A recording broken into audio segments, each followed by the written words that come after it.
দীঘা স্বল্প খরচে ঘুরে যাওয়ার বাঙালির সবচেয়ে পছন্দের সমুদ্র সৈকত।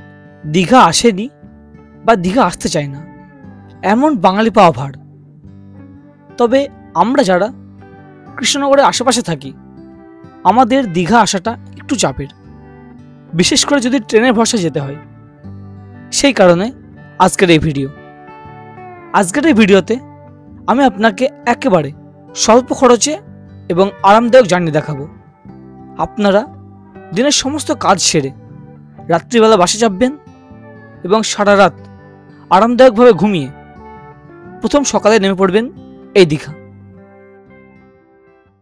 ঘড়িতে সময় রাত্রি 10টা। আমাদের এবারের বাস যেহেতু রাত্রি 10:30 থেকে এবং আমাদের পিক আপ পয়েন্ট হচ্ছে কৃষ্ণনগরের বাস স্ট্যান্ড চত্বর, তো আমরা অনেকটা আগে চলে এসেছি এবং যেহেতু বাসের ভিডিও করব আপনাদের দেখাবো বাসের ভিতরের ইন্টেরিয়র কেমন, সেই কারণে একটু আগে আসা। আপনারা চাইলে তো রেড বাসে এই বাস বুকিং করতে পারেন। রেড বাসে বুকিং করলে কিন্তু চার্জ একটু বেশিই লাগে।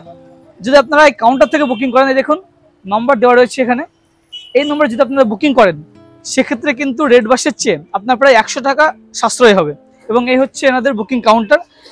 এখান থেকে আপনারা দীঘা বা শিলিগুড়ি চত্বরের একাধিক বাসের অপশন পেয়ে যাবেন। এনাদের যে বুকিং কাউন্টার বাস স্ট্যান্ডের পাশে রয়েছে এবং আপনারা চাইলে ওখানে বসে রেস্ট নিতে পারেন, মানে আগে আসলে কোনো অসুবিধা হবে না।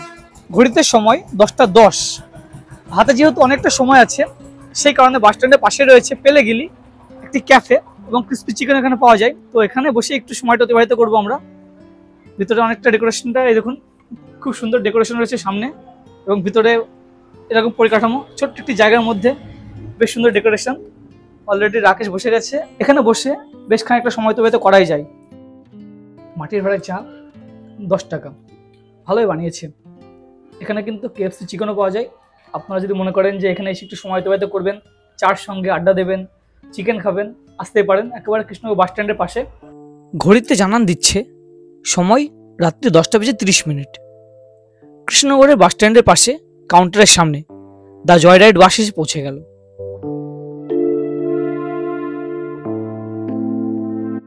এবার যাত্রীদের তৎপর হয়ে বাসে ওঠার পালা। আপনাদের কাছে যদি বড় লাগেজ থাকে সেক্ষেত্রে লাগেজ কিন্তু নিচে ডিকিতে চলে যাবে এবং ছোট লাগেজ আপনারা সাথে করে নিয়ে উঠতে পারেন।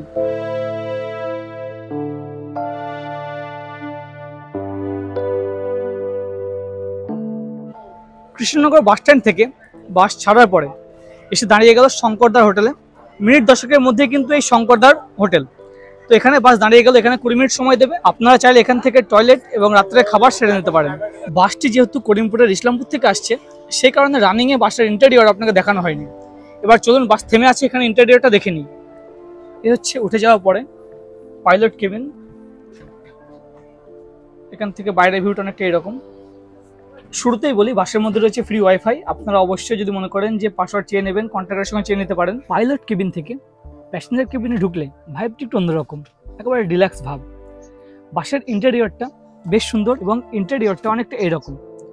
লোয়ার ডেকের ডান দিকে পুশব্যাক সিট এবং বাঁ দিকে হচ্ছে দুটো স্লিপার দেখাচ্ছে অবশ্যই আপনাকে, এবং আপার ডেকে 2x2 স্লিপার। পুশব্যাক সিট যথেষ্ট কমফোর্টেবল রয়েছে, যথেষ্ট লেগ স্পেস।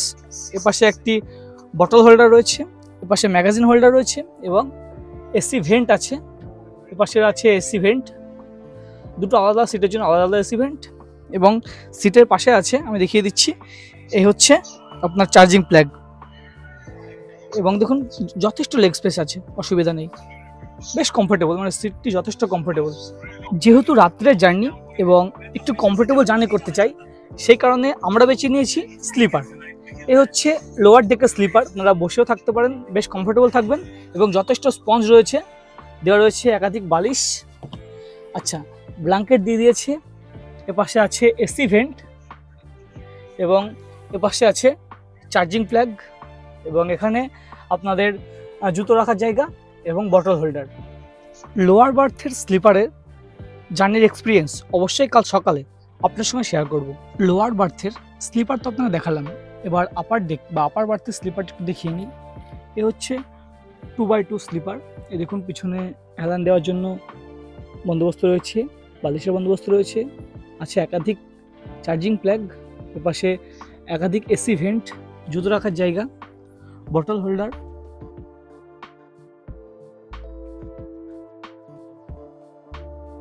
কলকাতা থেকে আগত ম্যাক্সিমাম বাস এই শঙ্করদা হোটেলে এসে দাঁড়ায়, এখানে রাত্রে ডিনারটা করায়। সেই কারণে আপনারা শঙ্করদা হোটেলে এখানে একাধিক লাক্সারি বাস দেখবেন। দেখুন গ্রিন লাইনের 9600S বাস দাঁড়িয়ে রয়েছে, এপাশে গ্রিন লাইনের রয়েছে 9600S বাস, এপাশে শ্যামলী পরিবহনের বাস রয়েছে এবং এপাশে রুবি পরিবহনের বাস রয়েছে। এই রুবি পরিবহনের বাসের ভিডিও তো রয়েছে, আপনারা দেখেছেন আমার চ্যানেলে, যে না দেখে থাকেন অবশ্যই দেখবেন। অর্থাৎ এক কথায় শঙ্করদা হোটেলের এখানে বাসের রমরমা। এপাশে আপনাকে দেখিয়ে দিচ্ছি শঙ্করদা হোটেলের যে মেনু কার্ড। এ হচ্ছে সবজি ভাত 80 থেকে শুরু মিল, আপনারা একটু পজ করে দেখে নিতে পারেন। এবং এ হচ্ছে অ্যাম্বিয়েন্স। ঘড়িতে সময় 11টা 15 এবং বাস শঙ্করদা হোটেল থেকে আস্তে আস্তে দীঘার উদ্দেশ্যে রওনা দিচ্ছে।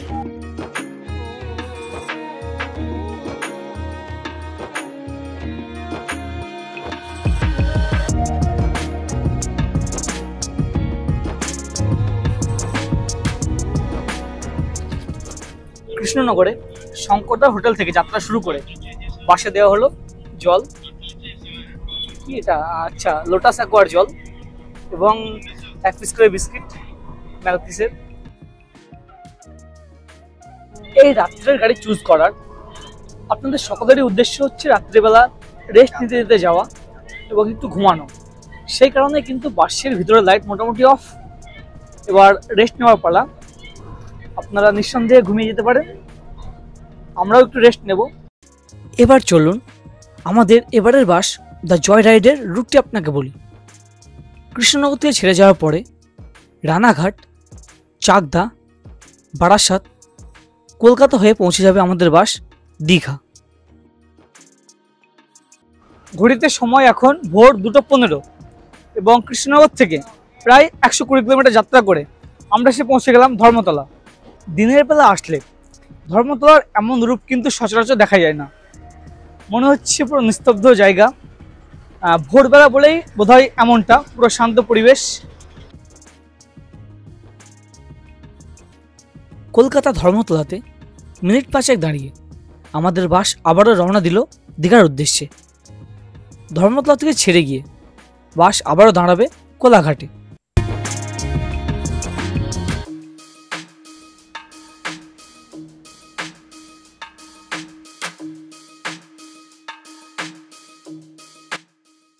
ঘড়িতে সময় 4:09, আমরা সে পৌঁছে গেলাম কোলাঘাট। এই কোলাঘাটে বাস অনেকটা সময় দাঁড়াবে, প্রায় 10 মিনিট সময় আপনাকে দেবে। আপনারা যদি মনে করেন যে এখানে টয়লেটটা করে নেবেন বা কিছু খাওয়া দাওয়া সারবেন তো সেরে নিতেই পারেন। কোলাঘাট থেকে বাসে উঠেই আমি ঘুমিয়ে গেছিলাম এবং চোখ খুলতে দেখি আমরা সে পৌঁছে গেছি দীঘা রোডে, রামনগরের কাছাকাছি। অর্থাৎ দীঘা হাতছানি দিয়ে ডাকছে।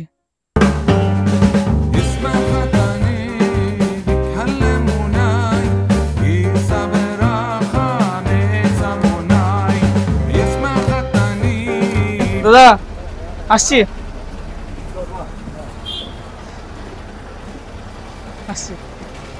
Good morning from Digha.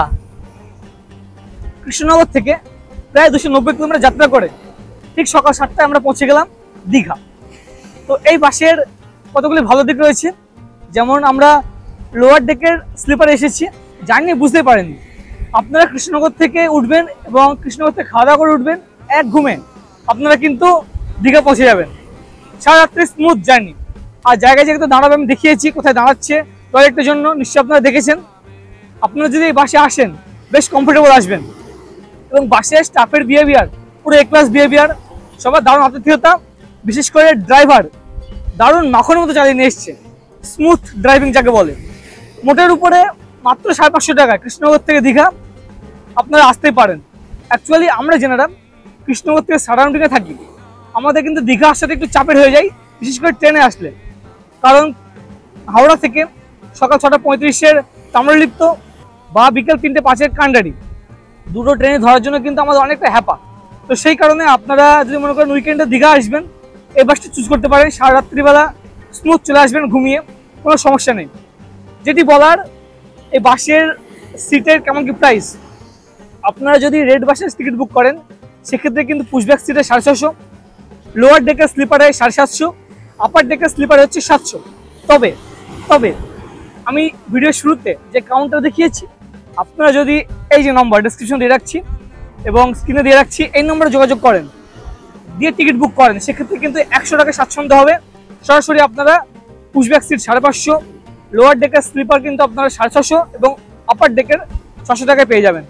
তো বন্ধুরা, ভিডিওটা আপনাদের কেমন লাগলো, এই বাস সার্ভিস আপনাদের কেমন লাগলো, যদি আপনারা এসে থাকেন অবশ্যই নিচে কমেন্ট করে জানান। সাথে থাকুন, দেখতে থাকুন। আজ এই পর্যন্তই। অনেক অনেক ধন্যবাদ।